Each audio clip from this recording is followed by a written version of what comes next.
Hello. Yes, मैं Manoj Kumar, assistant professor chemistry, government college Kota. आज ये उप सहसंयोजी यौगिकों का नामकरण बीएससी पार्ट सेकंड में इनऑर्गेनिक केमिस्ट्री के अंदर चैप्टर नंबर 3 का ये भाग है। हम ये कंटिन्यूटी लगातार कर रहे थे। पिछली बार हमने जो पढ़ा था structural isomerism of the coordination compounds. उसके बाद में हमको पढ़ना था आपका ये स्टीरियो आइसोमेरिज्म। अब स्टीरियो आइसोमेरिज्म से पहले मैं बताना चाहूँगा कि कई बच्चों को ये दिक्कत आ रही थी कि सर हमको जो नामकरण होता है वो आता नहीं। जाहिर सी बात है कि ये बात उनकी सच भी है। तो अपन ये उप सहसंयोजी यौगिकों का पहले नामकरण पढ़ेंगे, उसके बाद में बची हुई हमारी जो समावेता वो पढ़ेंगे। ठीक है, तो इसके लिए हम क्या करेंगे, संकुल लवणों में आयनों का नाम व क्रम, लिगेंडों का नामकरण, लिगेंडों की संख्या, उनका नाम, उनका क्रम, उनके समन्वय, जो उनका मंडल है, एंटिटी है, का नामकरण कैसे होता है। धातु से बंधित जो परमाणु होते हैं वो किस प्रकार होते हैं। इसके अंदर का जो जियोमेट्रिकल आइसोमेरिज्म दर्शाते हैं लिगेंड्स, उसका हिसाब किताब देखेंगे। पॉलीन्यूक्लियर कॉम्प्लेक्स है, सूत्र लिखना, उनका नामकरण, सूत्र से नाम और नाम से सूत्र लिखना, और उसके बाद प्रश्न उत्तर जो है लिखना। ये हमारा पूरा इसका ब्रीफ स्टेट वो रहेगा।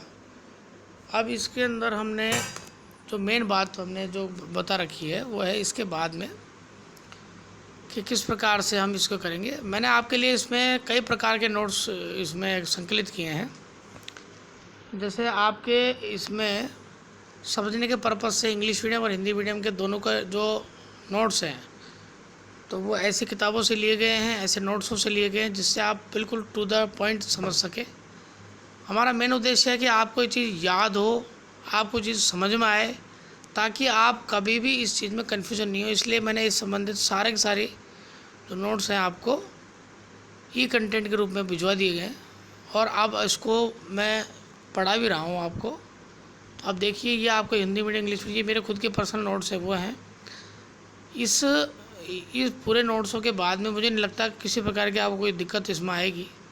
किताब के जो नोट्स हैं वो भी मैंने इसमें संकलित किए हैं स्टेप बाय स्टेप, ताकि इसमें किसी भी लेवल का, लास्ट में इसलिए रखे हैं ताकि किसी प्रकार से आपको कोई दिक्कत इसमें महसूस नहीं हो। और अब हम इसका शुरुआत जो करते हैं वो ये करते हैं कि आपको ये बता दीजिए, the present system of nomenclature derived from the suggestions of Alfred Warner and recommended by the Inorganic Nomenclature Committee of the IUPAC. The main rules of naming of complex are, first क्या रखा भैया हमने, तो आपके ये suggestion किसने बताया, Alfred Warner ने बताए। ध्यान रखें, अल्फ्रेड वार्नर अपने आप में कोऑर्डिनेशन कंपाउंड्स के सभी चीज़ों के लिए सबसे मेन पर्सन रहे हैं, अतः आप वार्नर का नाम कभी भी न भूलें। तो ये क्या बताता है, rules, the main rules of the naming of the complex are, first is क्या, लाइक सिंपल साल्ट। जैसे हम फिर सिंपल साल्ट की बात करते हैं, the positive part of the coordination compound is named first. K four Fe CN 6, the naming of the complex starts from the potassium. अब ये बात बता तो रखे हैं कि हमने पोटेशियम से इसकी स्टार्टिंग करेंगे, लेकिन पहले मेरा मानना है कि आपको ये बता दूं, मैं बिल्कुल शॉर्टकट फार्मूले से बता दूं कि आप कैसे इस नोमेनक्लेचर को सीखेंगे।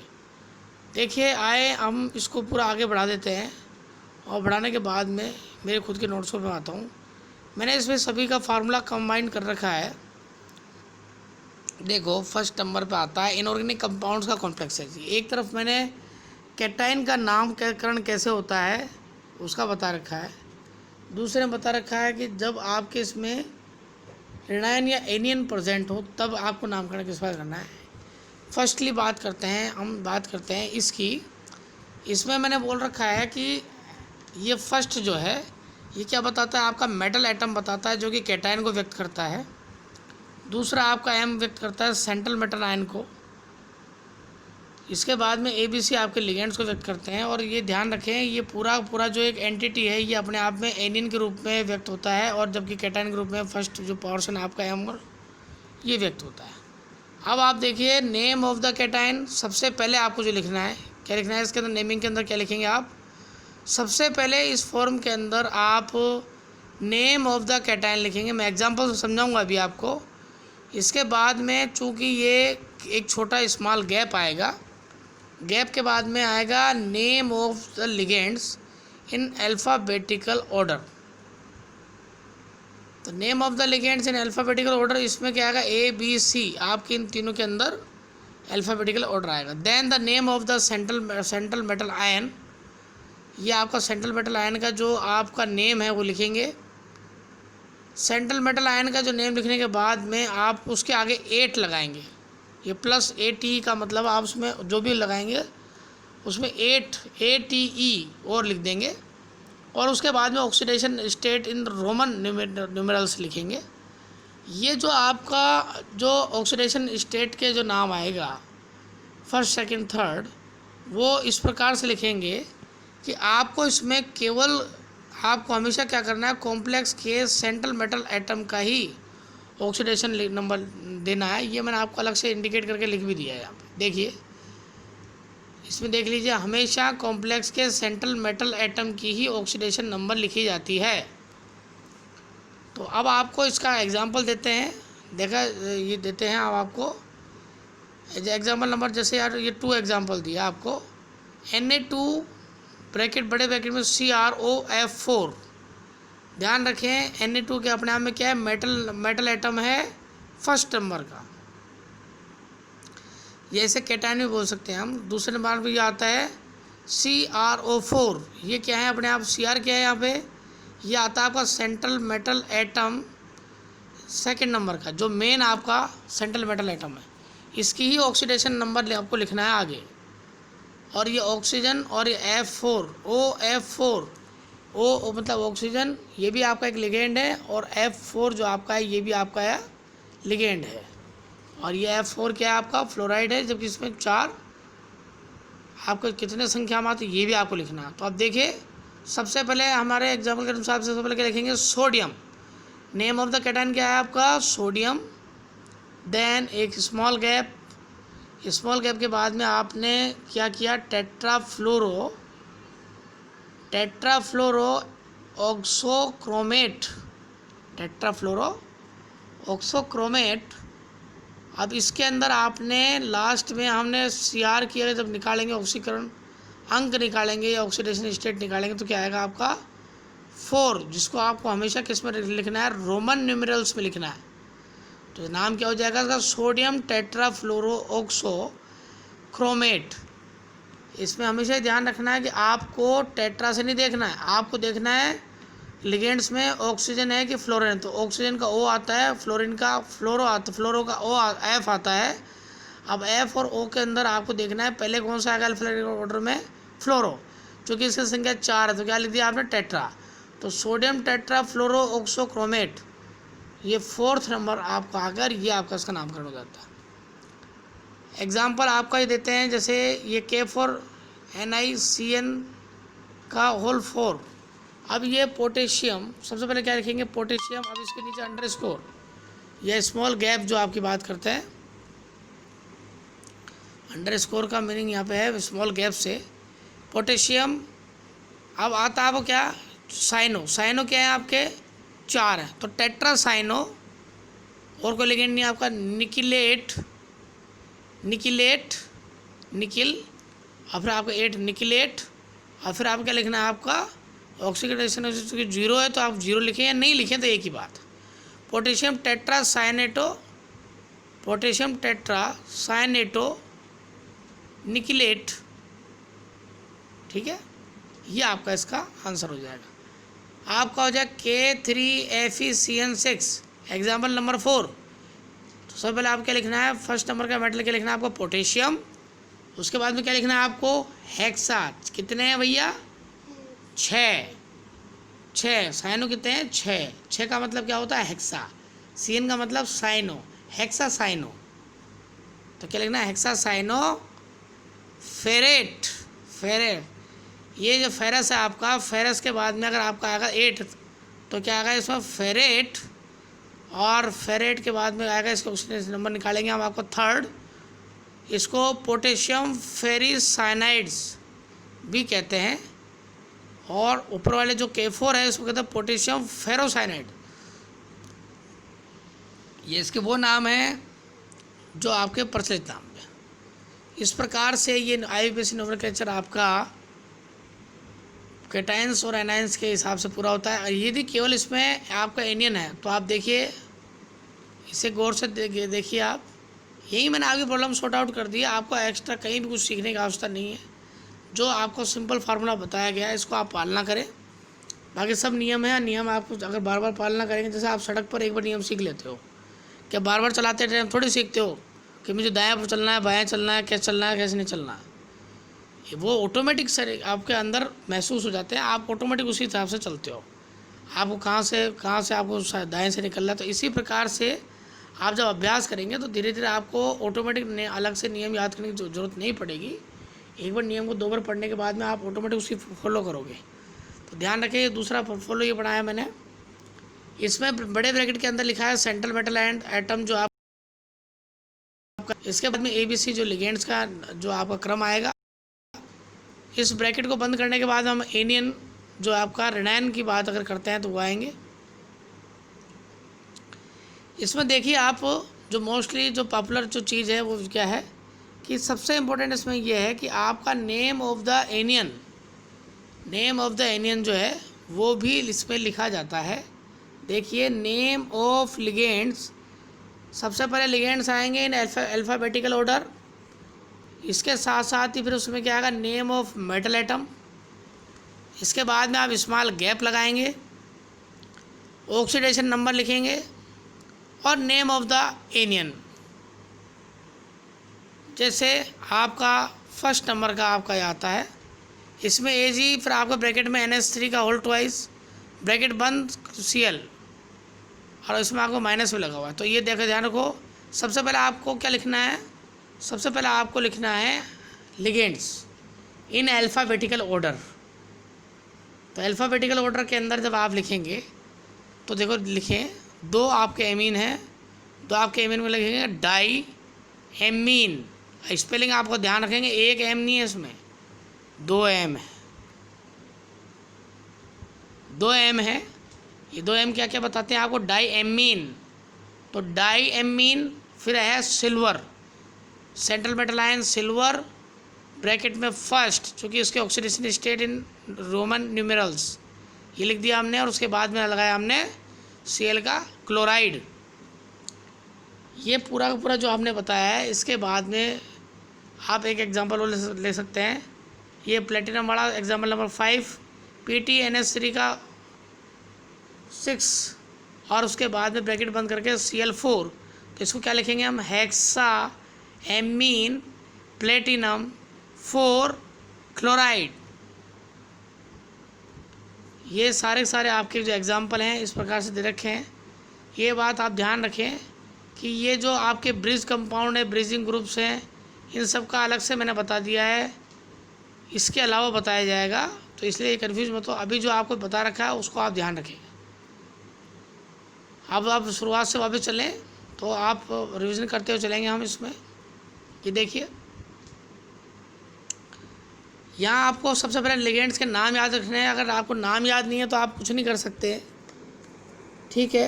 अब ये नाम याद करें आप, जैसे chloride, bromide, cyano, oxo, hydroxo, hydrido, H- का हाइड्रीडो, और N3- का नाइट्रीडो, ठीक है। O2 2- का आएगा तो परोक्सो, और O2- अगर आएगा तो सुपर ऑक्सो, ठीक है। H2- का सल्फीडो, NH2- एमिडो, और NH2- का होगा इमिडो। ध्यान रखें, आपके स्पेलिंग्स के अंदर कोई भी मिस्टेक नहीं होना चाहिए, आप कंफर्म कर लें उसको तभी लिखें। CO का कार्बोनिल, NO का नाइट्रोसिल, H2O का एक्वा, और NH3 का amine. The ligands can be neutral, anionic and cationic, then after ligands of the coordination sphere are not to be named. अब इसके बाद में ध्यान रखें, इसमें ये कह रखा है ब्रीजिंग कंपाउंड्स के लिए भी इसमें बोल रखा है, in case of chelating ligands और ligands having di tri tetra etcetera in their names of the prefix bis tris tetrakis are also used before ligands placed in parenthesis. अब इसमें देखिए, अब आपका ये एग्जांपल आपको दे रखा है, बहुत लंबा नाम हो गया है इसका, लेकिन सबसे पहले तो आपको इसका जो नॉमेनक्लेचर है देखिए, बिस एथिलीन डायमीन EN जिसको शॉर्टकट बोलते हैं, कोबाल्ट थर्ड, ठीक है। इसके बाद में mu amino mu hydroxo bis ethylenediamine bracket cobalt third sulphate. ये जो आपका नाम है इसको आप ध्यान से देखें, एग्जांपल दूसरे भी आपके आएंगे, ये आपके जितने भी एग्जांपल हमने ये बता दिए हैं यहाँ पे।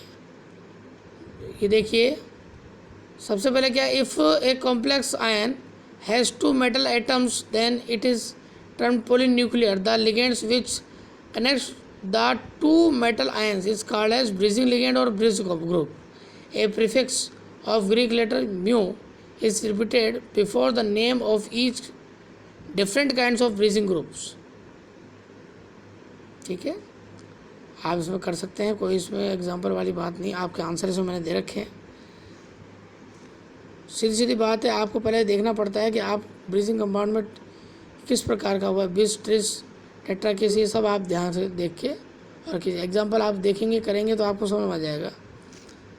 ठीक है, अब ये जैसे आपके इस एग्जांपल की अगर बात करते हैं, इस एग्जांपल में आप देखिए, सबसे पहले आपका एक तरफ से अगर हम स्टार्ट करते हैं तो यहाँ से टेट्रा एमीन, क्या है, टेट्रा एमीन,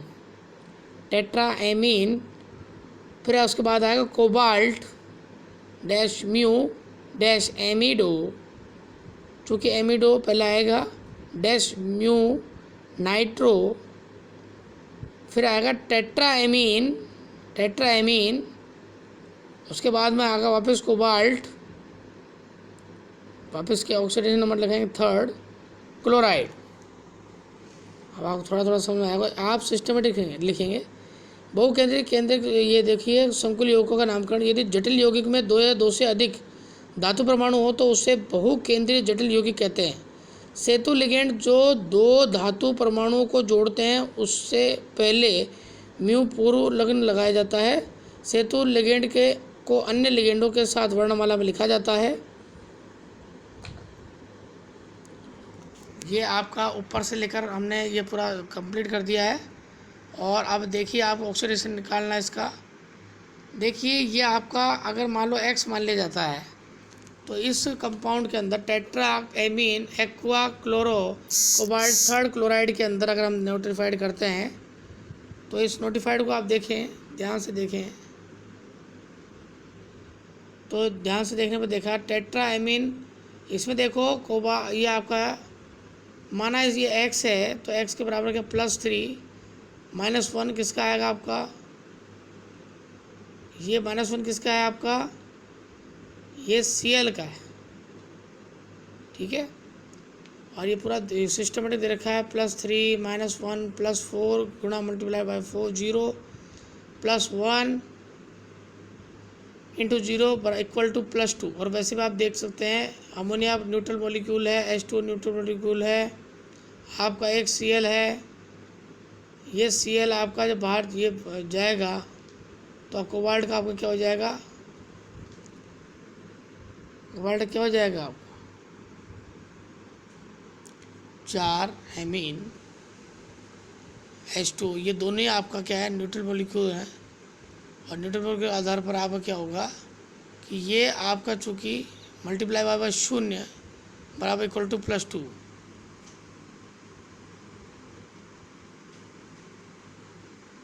और ये जो आपका आता है इसमें देखिए, दूसरा एग्जांपल देखिए, आपको इसमें कुछ समझ में नहीं आया तो ये रहा फेरिक हेक्सा साइनेटोफेरेट। अब आप देख लीजिए इसके अंदर यहाँ पे X लिखा है, 6 साइनों का -6 आयरन का +2, इस पूरे ब्रैकेट को हमने बराबर -4 लिख दिया, तो टोटल मिला के x का मान क्या आ जाएगा,